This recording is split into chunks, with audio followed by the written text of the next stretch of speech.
On enchaîne sur Teach et cette fois-ci on va jouer les psychologues ensemble. Bien le bonjour ou le bonsoir mes chers amis et bienvenue sur cette vidéo ponyglyphe personnage qui sera la première de la série.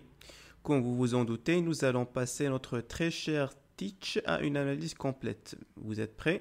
Une petite seconde. Si tu n'aimes pas One Piece et si tu n'es pas un fan des théories ainsi que des analyses, eh ben ne t'abonne pas à la chaîne. Mais je sais que ce n'est pas le cas, alors tu sais ce qu'il te reste à faire mon pote.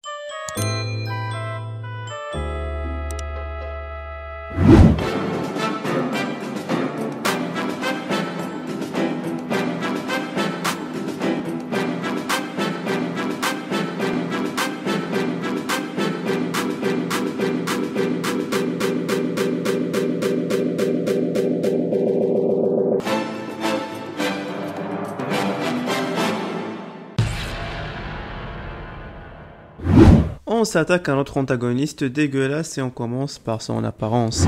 Teach, tout petit, a l'air d'un jeune garçon normal, portant des habits recousus avec les cheveux longs et frisés. Plus tard, il s'équipe d'une griffe qui est son arme principale avant qu'il ne mange son fruit du démon. Vers ses quarantaines, Teach est plutôt habillé en pirate. Il porte en continu 3 pistolets dans sa ceinture, ainsi qu'une bouteille d'alcool et plusieurs bijoux. Après son ascension en tant qu'empereur, il laisse sa barbe pousser comme le Barbe Noire du célèbre film Pirates des Caraïbes. Il porte toujours ses 3 pistolets et son Jolly Roger arbore le symbole de son pavillon qui est 3 têtes de mort entourées de 8 os. Passons au physique de Barbe Noire. Il est assez imposant car fait plus de 3,40 m, ce qui fait de lui quelqu'un de très grand pour être un humain. Il est dit à plusieurs reprises que son corps est tout sauf normal, il peut en effet encaisser les attaques extrêmement puissantes et peut briser des cervicales rien qu'avec sa force physique. Son endurance mentale est tout aussi extraordinaire car il subit des douleurs atroces et se relève quand même avec son bon vieux sourire sournois. Passons maintenant au mental de Teach. Barbe Noire est depuis son jeune âge une personne très réfléchie et très méfiante.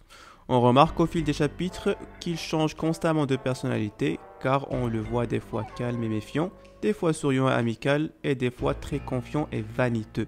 On sait aussi qu'il n'a jamais fermé l'œil depuis son jeune âge, sans autre explication, et on sait tous que l'insomnie totale engendre des troubles de la personnalité en général. Côté relations, Teach semble entretenir presque le même type de relation que celle de Luffy avec son équipage. En effet, ses Nakama ne sont quasiment pas formels avec lui, même s'ils mettent une énorme confiance en leur capitaine et éprouvent un très grand respect pour lui au fond.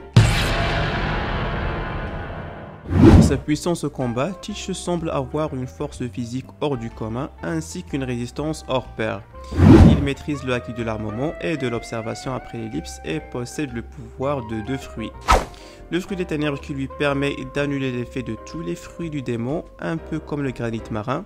Il peut aussi attirer ses pouvoirs et du coup les détenteurs de ces derniers et peut aussi tout engloutir dans les ténèbres là où sa cible est broyée et recrachée à sa guise. Il est tout aussi possible que le Yami Yami no Mi nous cache encore d'autres facultés qui n'ont pas encore été dévoilées par l'auteur. On va dans tous les cas théoriser dessus dans le Ponyglyph Theory pour Teach. Maintenant, on passe au Gura Gura no Mi. Il s'agit en effet du fruit du tremblement que Teach a chopé après la mort de Barbe Blanche.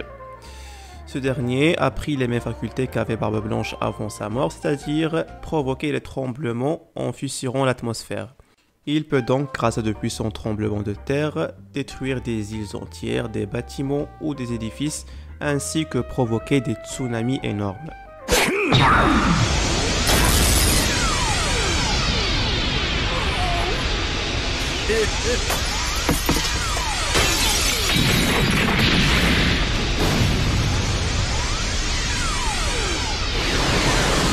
Et on conclut avec les convictions de Teach qui, tout comme Luffy, veut mettre la main sur le One Piece et devenir le roi des pirates. Il dit qu'il veut plonger le monde dans les ténèbres sans aucune autre explication, mais on va voir ça dans la vidéo Ponyglyph Theory qui va suivre. Du coup, je te remercie pour ton temps et j'espère que maintenant tu as la vision plus clair sur ce personnage qui est l'un des antagonistes principaux de One Piece. Aussi, si tu as remarqué un détail que j'ai peut-être omis sur ma vidéo par rapport au personnage de Tish, eh bien je t'invite à partager avec tout le monde dans la section des commentaires. Sur ce, on se retrouve sur la prochaine vidéo. Allez, ciao ciao les amis.